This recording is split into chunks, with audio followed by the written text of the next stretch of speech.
I don't wear the blue light glasses for our next guest to talk college football because I want to see with my beautiful blue eyes this handsome individual, John Canzano from johncanzano.com. It's all brought to you by Zeke's Pizza, best selection of pizza and local craft beers. Visit zekespizza.com. Follow John on X and Blue Sky. On X, John Canzano BFT. On Blue Sky, just John Canzano. All of his work up at johncanzano.com. Radio show. He's a media star. The Bald-Faced Truth. Portland, Oregon, 7:50 the game. He carves out time for us. It's amazing. I love it. I look forward to this every week, man. Good time. Do you really? Yeah, I do. Okay, just making sure. And by the way, because I always anticipate the week where you're going to say to me, finally, you know what, man? Can't do it. Just can't do it anymore. I'm too big. I'm too big of a star. Me and Wilner are going off to Spotify. We'll see you later. Yeah. And I feel like I'm waiting for the text. I just like we have a conversation. Like you and I, we have a conversation about sports, and I like that. I go on a lot of other shows around the country, and it's this Q&A style thing, and we just have a conversation, man. And I appreciate that. We're friends. Yeah. All right. Let's go right into Oregon. Okay. I'm not one to defend the Ducks. I don't hate the Ducks. I mean, I do want all the defectors to lose. Okay, you're winding up for a big one here. But I'm warming. But I do love Dillingham, so but I still want ASU to lose. But I'm gonna defend them for a second. Okay. That is just, I'm glad there's 12 teams. That is such a hose job. What happened to them? Yeah. It's just a hose job. How do you face those opponents that they're going to face, the winner between Ohio State and Tennessee, yet the team you just beat in Penn State, and I don't know, maybe SMU goes in there and beats them, but you beat SMU, and then you got to go face Boise? Like, I just I don't understand the thinking behind the committee with that one. Yeah, that other half of the bracket with Georgia and Penn State has got an easier path to the title game, and without question. I kind of wonder if Georgia were the 1 seed, or if Ohio State were the 1 seed, if the committee would have done the same thing with some of these seedings and these teams, would they have looked at the bracket, or is this just a byproduct of the first year and there's tweaks that need to be made? Because the biggest problem in this bracket comes because Ohio State in particular is not a conference champion, right? Ohio State is the 6th ranked team, according to the committee. Okay. They're number 6, but they get leapfrogged by Boise State. They get leapfrogged by Arizona State because they're conference champions in the seeding. And so Ohio State is suddenly underseeded as an 8. And so they're sitting there in that 8-9 game, even though they're the number 6 seed. And, some of this in play for Notre Dame as well, because Notre Dame is not eligible to be a conference champion. And so they didn't really think through the seeding versus the ranking problems that it would create, because now you have the 1 seed playing the 6th best team, and it shouldn't be that way. You should have some advantage because you were the 1 seed, like the NFL, whether that's a home game in the quarterfinal instead of going to the Rose Bowl, or whether that's an easier path. There just should be some advantage for you being the 1 seed. I think they'll work it out in future brackets. This is I expect they will make. I'm all in favor of the conference champions getting first round buys and rewarding them, but you definitely are looking at Oregon in this case, and you're going, they have the hardest path of any of the top seeds. Well, think about how they should, because my gripe with it is kind of the same gripe that everyone has. One, as a viewer and a fan of the sport, the whole seeding and ranking thing is too confusing. Yeah, they need to get rid of it, because when they unveil it, and it started, week 1 with it, because I'm like, I mean, I understand, but it's hard to follow, because you're like, well, they're the 9th seed or the 10th seed, but they're going to be ranking, but they're going to be seeded 4th, and you're like, I just know the casual viewer of college football fan watches that and goes, I don't understand it. It doesn't make sense. It's why every week they had to come out. Heather Denich and all these had to come out and explain it to everyone. Yeah. They need to get away from it and just seed it. 1 through 12. They asked for help from the media. They sent out an email and they talked to media and they say, hey, we need your help in explaining this. That's a red flag. Yeah, if you need 100%. To have media members explaining your playoff process, it's a red flag. What they probably should have done is they should have said, hey, look, the top 4 conference champions, they're getting in, they get a bye. And then everyone else after that gets seeded, just like, they do a little bit with the NCAA, or do what the NCAA tournament does in basketball and go, hey, look, you win your conference championship, you're in.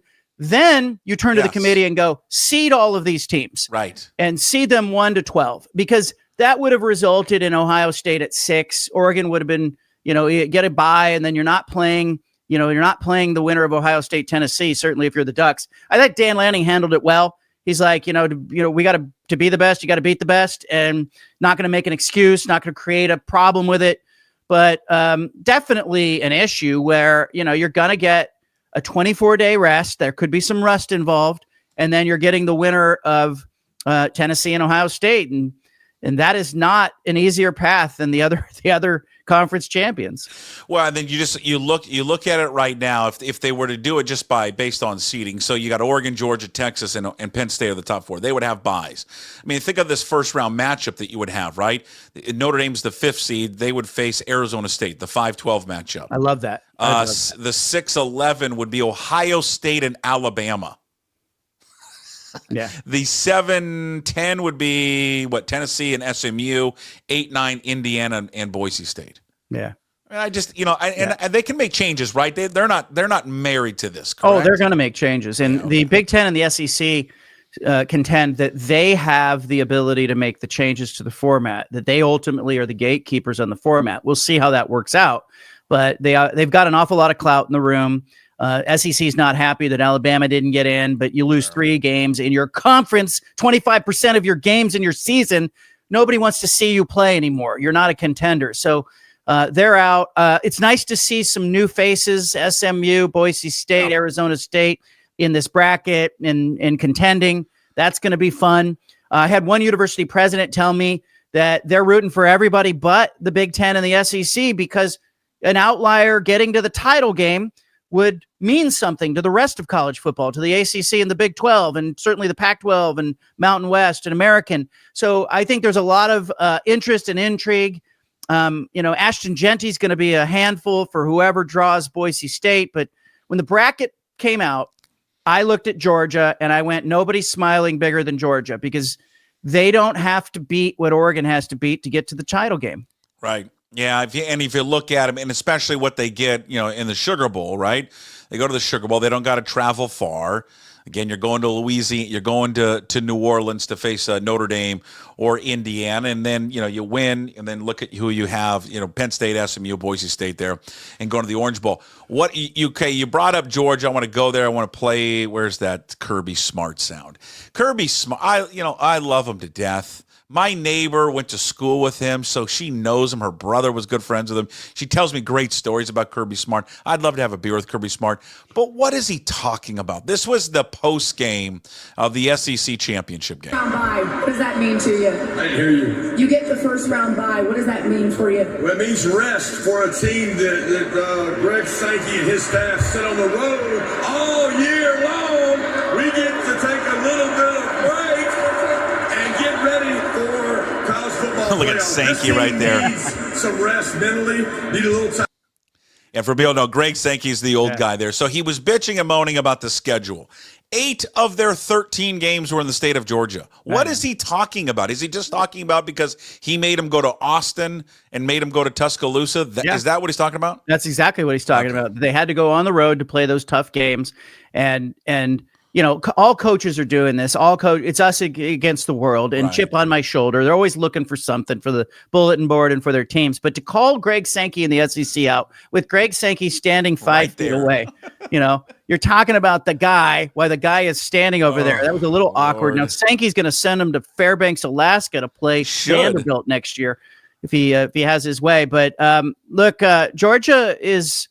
They've got the guys. They've got defensive linemen. They've got questions at quarterback. Certainly, I think we're gonna find out pretty early if that rest is benefiting Georgia. But I know Oregon that Dan Lanning lost his first game 49-3 against Georgia in Mercedes-Benz Stadium. Dan Lanning and Oregon would love to see Georgia in the national championship game and get another shot at them. Yeah. Yeah, it's going to be fun to watch. Here's just the travel. I just did this because I was just curious to hear someone bitch about traveling. So when they played Florida, that game's in Jacksonville. The flight's an hour and 10 minutes. Yeah. They played at Kentucky. That flight's an hour and 3 minutes. Alabama, it's a 55-minute flight. Austin, 2.5 hours. Oxford, an hour and 25 minutes. I mean, Jesus, like, get out of here. These guys, and they're complaining, especially in the SEC. Well, we'll see if the changes. If Beck's out, and they've got to go with that young quarterback, maybe that opens it up for some other teams. Give me Oregon's chances. What do you make of it? I'm still picking Oregon. I think they're the best team. I think they're the most complete team. They've not tripped this season. Their path is brutal because if all the top seeds wins, they're going to have to beat Ohio State in the Rose Bowl, and then they're going to have to beat Texas to get to the title game, and then they're going to have to beat Georgia to win it all. So those are the 3 outs that they have to get in order to win it. You look at, conversely, a team like Georgia, they're gonna sit around and they're not gonna get, they're gonna have to get through Boise State to get to the title game. And so it's an easier path, but I like Oregon because they are the most complete team. They've got the coaching, they've got the weapons, they've got the quarterback. I think Dylan Gabriel is the best quarterback in the tournament. And there's something else going on. Like, I was in the aftermath of the Big Ten championship game. I was down on the field where Oregon was celebrating. And Phil Knight is down there, and I wrote about this. People want to read it, but Phil Knight is down there on the field, and there was a lot of emotion, and Dan Lanning's eyes were glassy, and there's a real feeling that this is Oregon's shot because the SEC is going to push to tweak the format. This is Oregon's shot. They're positioned now to win it. Who knows who they'll have at quarterback in a year or two? They think they're going to be good, but Phil Knight's 86. They've got to go get this for Phil. And so there's just a little extra there for Oregon. And when I look at some of the other teams, I just got a good look at Penn State. We all saw Texas. Texas hasn't beat anybody. Their best win's not a win. And so you look at the teams in this field, and to me, it comes down to Oregon, Ohio State, Georgia, and as much as I want to see Arizona State and Boise State knock somebody out, I'm not counting them out. They may knock somebody out in those quarterfinal rounds. But I think it's Oregon's year. It'd be something if you see Oregon and Arizona State in the semifinals. Oh, it would make me. I mean, I want to see. God, I want to see ASU and Boise State. That's what I want to see. That'd be perfect for me. But the cool thing is, we don't know what's going to happen, and there's a lot of discussion like we're having today. And I was telling people, like, pump the brakes on all these widespread format changes until we see this thing play out. Okay. Does it turn out that having the 24 days of rest is a huge advantage for those conference champions that were in the top 4? If it is, now we suddenly can go, oh, you did get something for winning your conference championship. Or do they show up rusty? And then we go, hey, that's not an advantage. So we need to see this thing play out. And I don't think that the time off helps anybody more than Boise State. Ashton Genty, he rushes for over 200 yards in the Mountain West championship game. He's got something wrong with that arm. We've known it for weeks. He's going to get 24 days to rest. And I think that's a big benefit for Boise State. When you have a player like that, the guy who should be at the top of everybody's Heisman ballot, playing the way that Genty has played, you've got a shot in these games. He got a $192 on Oregon.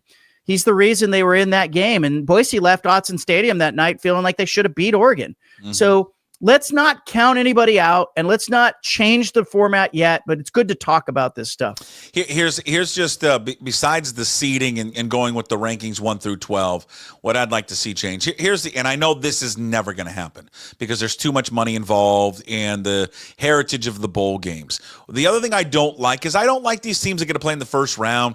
Texas, Ohio State, Penn State, Notre Dame, they get home games. Yeah.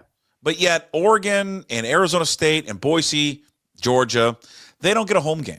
Yeah. Like, I would like to see the quarterfinals change. You want go on the road for the semifinals and then go on the road for the championship game. Or just save it for the championship game. If you want to model this after the NFL doesn't do this. Why are we doing this? Yeah, it's a little silly because the 6 seed, 7 seed, 8 seed, and 9 seed get an advantage for being in those positions, and they get a home game. And Oregon gets extra time off, arguable if that is an advantage or not, and then has to go to a neutral site to play Ohio State. And so Probably Ohio State. So yeah, move the quarterfinal round to the the higher seed gets to host, make the semis the Rose Bowl and the Sugar Bowl, and then the national championship game somewhere else.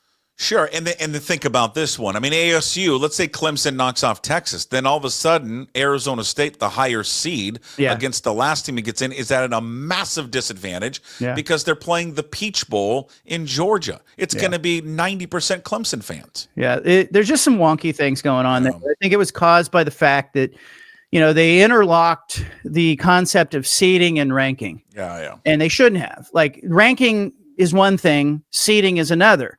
And so if you're saying, hey, the conference champions are getting in and then we're going to seed, that I'm okay with that. But, you got some teams, Notre Dame and Ohio State are the two that jump out at me. They are underseeded in their positions. Mm-hmm. And because of, what they got leapfrogged by Arizona State and Boise State. The your partner on the podcast, John Wilner's been on this and touched on it again. And it's a great point because I kept thinking about it too when he would, it makes sense. Like, this SMU discussion, because it was SMU and Alabama. But why was BYU just thrown away? They had a better resume, and they beat them. And they have the same record. What happened to BYU? Why were they so far down the rankings compared to SMU? Well, I think the committee watched the BYU-SMU game, and that was like an 18-15 game. And SMU really did find its quarterback in that game. And I think the committee saw the second half of that game and went, gosh, if that quarterback had started all season, that's the guy. They don't lose a game. SMU's only loss is a narrow loss to BYU earlier in the season. And that it just, frankly, I think it came down to that. And BYU almost got beat by Utah. I think the committee was watching that. Then they lose the subsequent week. And so SMU played for the conference championship and got into the title game and got into their title game, and SMU did not. So, BYU did not. So it came down to that, I think. Had SMU, because they were getting blown out by Clemson. Yeah. If SMU doesn't come back, is Alabama in? 100%. 100%. I think the second half, we don't talk about moral victories, right? Except there was a pretty distinct moral victory that was claimed there by SMU and playing a really good second half and closing that game up and having it be the way it was. And the committee from the beginning said, in the very first rankings came out, Ward Manuel, the Michigan AD, comes out and says, he's asked, what are you going to do with the conference championship games? Will teams that play in these games be penalized? And, they got on record saying that, no, they weren't looking to penalize a team that was playing for the conference championship. And so they had to, I think, vote that way. And I don't think it was a big surprise that Alabama got nudged out. I was a little bit puzzled by the reaction and how much contention there was, because I just think SMU had the better resume, had played for the conference championship, and the committee had boxed itself into a corner and saying, hey, we're not going to downgrade you for your performance in these games. But I think SMU made a mistake. Right? Rhett Lashley, the coach at SMU, great year. He's been great all year. I think he made a mistake in the run up to that ACC title game. He was talking all week about the fact that, we don't have to play in this game. We could just opt out of this game. I think his players heard it. The first half of that game, it looked to me like SMU's players were going, yeah, we don't have to play this game. I think it was a real misfire. Yeah. Well, okay, just under that line of thinking then, had they got blown out, then they still should have been in. Yeah, but the committee wouldn't have seen it that way. The committee would have everybody watched them get just pile driven by Clemson, and they wouldn't have put him in over Alabama. It would have been really hard. But doesn't that therein lies the issue, though? If they're on record of saying you're not going to get punished for it, then they would have just punished him for it. Yeah, 100%. But some of it, didn't it feel like they were making it up as they went? Yeah. Like week 5 of this, week 6 of this, I was like, they're just making this up, and I think it's an impossible position to be in because there's no precedent. And here's 12 teams. Here's a confusing format. There's 5. There used to be 5 Power 5 conferences. Now there's Power 4. Yeah. You've got the G5 team that is playing over its head and is, almost beat Oregon. And you had a lot of complicating factors. I think they mostly got the field right. I think that, you can quibble with the seeds and the format, But I think they got the right 12 teams playing in this thing. Real quick, what coach do you trust the most in this? Kirby Smart. He's good. He's been there. I think I trust him a lot. I do not trust James Franklin. I do not trust Ryan Day. I think Sark at Texas is proven in these big games. He just gets outfoxed. Dan Lanning is got a little bit of a blend because he's been there with both Alabama and Georgia. He's seen what the path in a 4-team playoff or a 2-team playoff looks like, but nobody's seen a 12-team playoff before. Some of this is new. I even trust Kenny Dillingham a little bit because I think Kenny knows that he doesn't know what he doesn't know. You know what I mean? Like Kenny's just there to have a good time. He's going to get his team fired up. They're going to play their best. He's done that. Like Arizona State has got a puncher's chance against anybody in this bracket. I don't believe they can win the necessary games to get to the title game and win it all. But I think they could knock somebody out. I think they could upset somebody. Yeah. I mean, with that running attack, with the way they can run the ball, the way that Levitt's playing, I think the way he calls the game offensively, to me, because no one thought they'd be there. They were predicted to finish last. I think Dillingham is going to be a real intriguing coach in this thing, and then just a real intriguing team there for Arizona State. Let's get what are we hearing? What's the latest rumors with Washington State quarterback John Mateer? What do we know? Well, I know what probably a lot of Washington State fans know, and that Washington State really does want him back, and they're winding up to make a big offer to him. And I believe that meeting with Mateer is supposed to happen today. I talked to a couple of the key donors late last week on Friday, and I find it really interesting because at a lot of schools, the donors are just saying, "Here's the financial offer. Be with us." But one donor in particular at Washington State told me, "Hey, I consider the kid a friend. And if he leaves and he goes somewhere else and it's a better situation for him, I'm going to have mixed feelings." But I think Washington State's going to make its most competitive offer. I know that when they did this with Cam Ward a couple of cycles ago, they came up, all the donors were asked to put in $5,000 into the NIL pod. And then, they gave Cam Ward this $90,000 package. The issue now is that you're looking at like a 7-figure offer in order to have it be a competitive thing. And so on one hand, I do think there's going to be a strong market for John Mateer. On the other, I looked into the portal, Puck, and there's 140 quarterbacks between last spring and now who have been in the portal. And so there's just an ample number of players that are in there. I've got some confidence that if Mateer leaves, that Washington State will find an answer. But I think they're going to wind up and they're going to make their best pitch to him. And I think some of it's going to be, hey, we know who you are. Why not do one more, run it back one more year, and then see how you feel in a year? There'll always be the opportunity, given his age and his eligibility, for him to leave for somewhere else. It's not a bad pitch if you're Washington State. And I think as this continues to go, and as long as it's been drawn out, I remember you go back to when Ward made his decision. I think Ward made it few days after the Apple Cup. He was gone, and it was pretty public knowledge or private knowledge behind the scenes that he was going to do it. Something they had, I think Dickert acknowledged that they had talked about leading up to the final game in the Apple Cup, and then he was gone. And so he said it was no surprise that he was gone. I think the fact that he's there, he's practicing this week with the team, I guess is a good sign. I've heard that the decision is going to be made at the end of this week. We'll see. I'm sure he's wrestling with it. And it just probably comes down to this. What do you value? Because he's going to get paid by Washington State, whatever that amount is, but how much more money do you get paid at another program?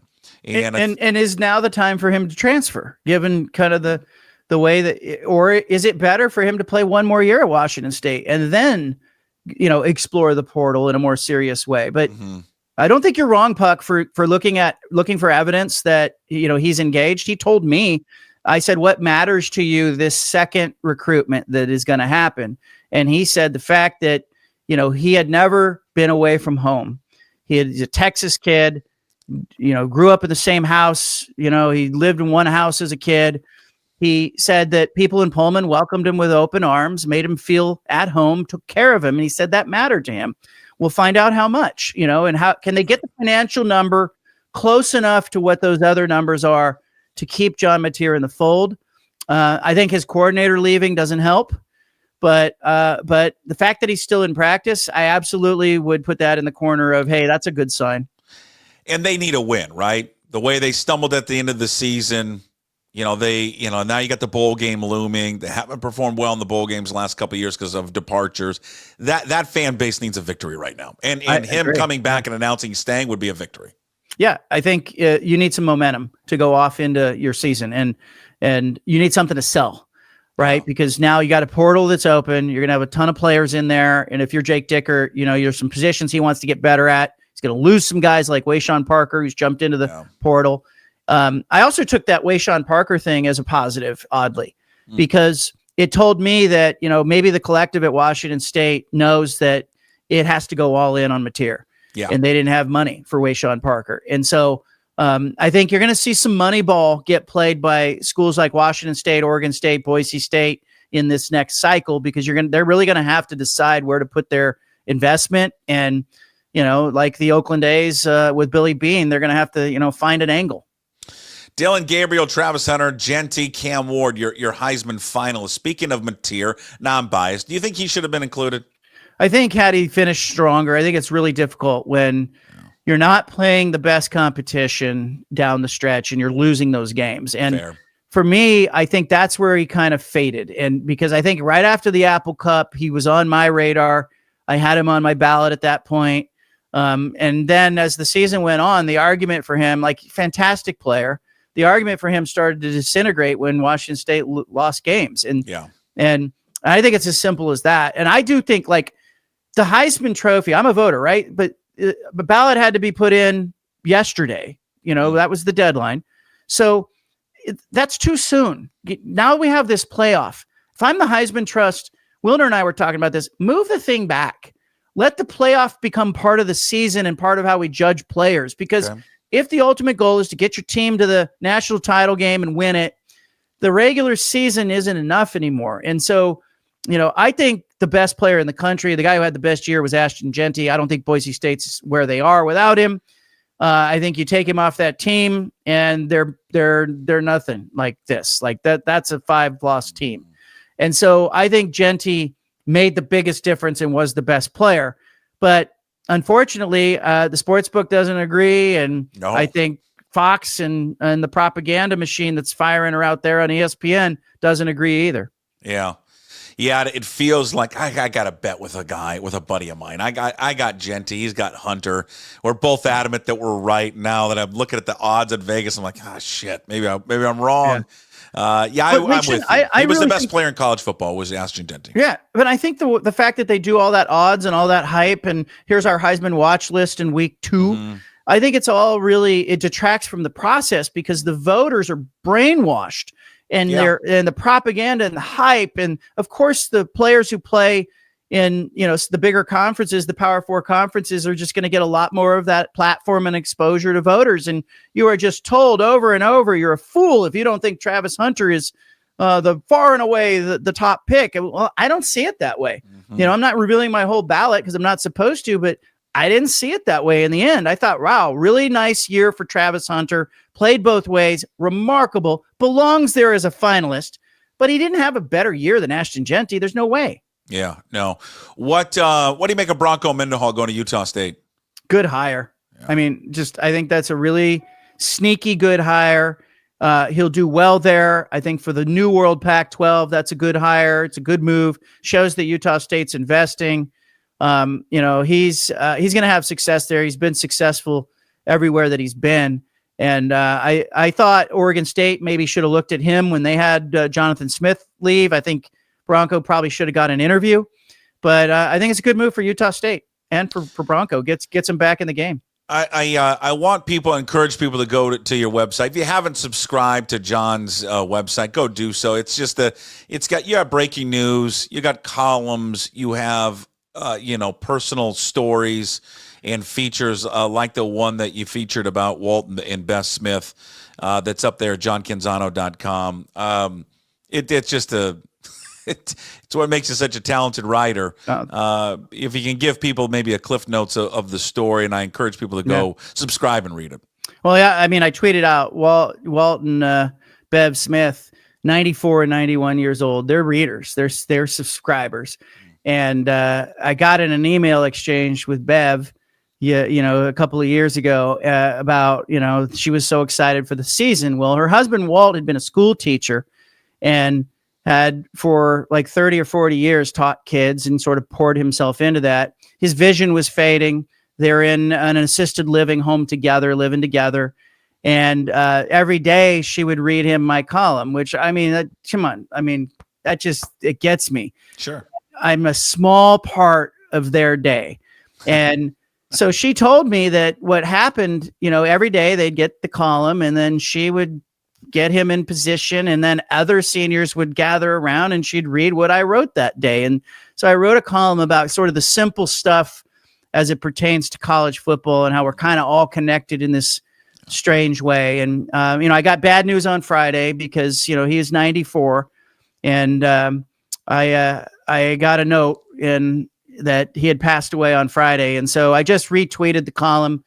Here's a guy who poured himself into teaching kids and helping kids. And, I think those people are MVPs. And I did email with his wife last night. And I told her she's got a lifetime subscription. She's 91. I told her keep reading and that we were thinking about her. So some heartwarming stuff mixed in with the sports, the stuff that matters. We all know that.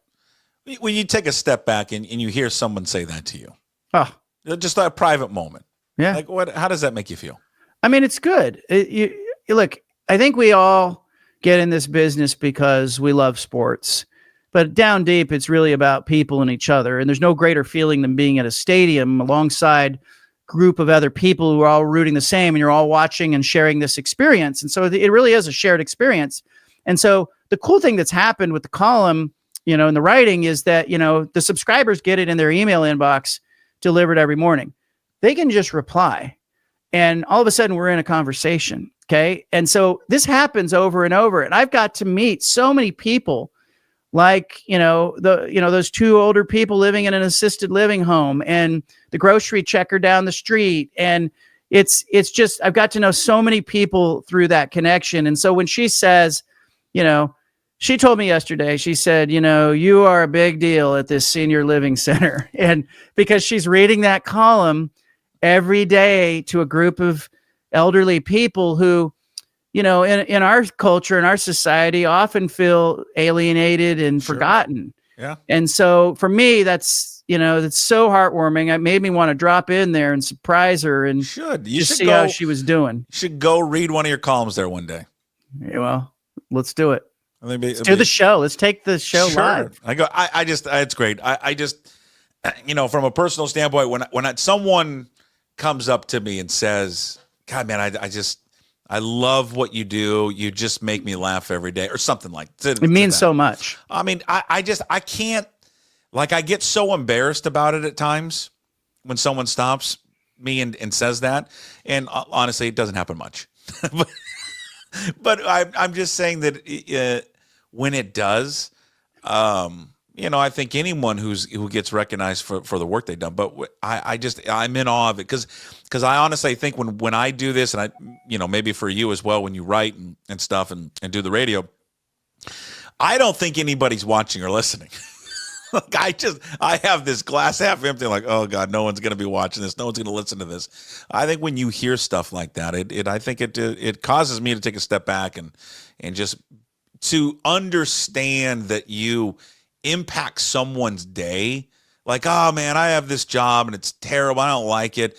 But the hour that you're on or the column that I read makes me laugh, smile, like it kind of brightens up my day. Man, that's a heavy thing to handle sometimes. It means so much to me when someone stops me and says, I'm a subscriber or I listen to you. Yeah. I try to tell them in that moment, in that passing moment in the airport, or, it happened to me. I was on the plane flying out to Indianapolis for the Big Ten championship game. And I had a Duck fan walk by and he said, "Hey, I read you every day." And it means so much to me because it's very personal. But, I'm in my own head, in my space, writing that stuff. But all of a sudden it's out there and you're connected with another person. And that person's not just reading me, they're supporting my family, Puck. Like, that means a lot to me. Yeah. It's very personal. I think radio or this form of entertainment and then also writing, I think it's really the three most personal or the two most personal things I think you can do in terms of entertainment. And I'll tell you this, you did this too, because you went out on your own. You're an entrepreneur, right? You're doing this. Mm-hmm. I did the same thing with my writing. And I tell people I work for you now. And I love that. I love not having a corporate entity in the middle trying to tell us how to do this or interfering in a way that annoys and becomes a nuisance to the audience. It's just, it's you and your audience. It's me and my audience. Yeah. We're working for the people who are watching here. That's right. No more 8-minute commercials. That's what I'm happy for. Happy that you join every week. The glass half empty always waits for the text. I'm done. It's never going to happen though, because you're a man of your word. Don't worry about me, man. I'll be here when you need me. You're the best. Thanks, John. We'll talk to you next week. Thanks, man. There he is, John Canzano. His weekly visit brought to you by Zeke's Pizza. Big thanks to Zeke's best selection of pizzas and local craft beers. Visit Zeke'sPizza.com. Follow, again, John on X, on John Canzano BFT. On Blue Sky, just John Canzano. All of his work up at johncanzano.com, including that wonderful story on the Smiths. Go read it. It's just a story that he's done before, but releasing it because Walt had passed away. It is just beautiful. It's not even sports writing, even though it has to do with sports. It's just beautiful writing. Go check it out. Of course, listen to him. He does a radio show weekly down in Portland at 7:50, the game down there in Portland, Oregon. All right, before we wrap it up, I should mention, in case you came into that late, all of the episodes and that entire segment there with John will be up on YouTube. Go subscribe there, please. It helps. Also, leave a comment. Try to get to as many as we possibly can. And then also listen to it later. Apple, Spotify. If you're not subscribers there, please go subscribe. Download the episodes there. Apple and Spotify. And, of course, always up at pucksports.com.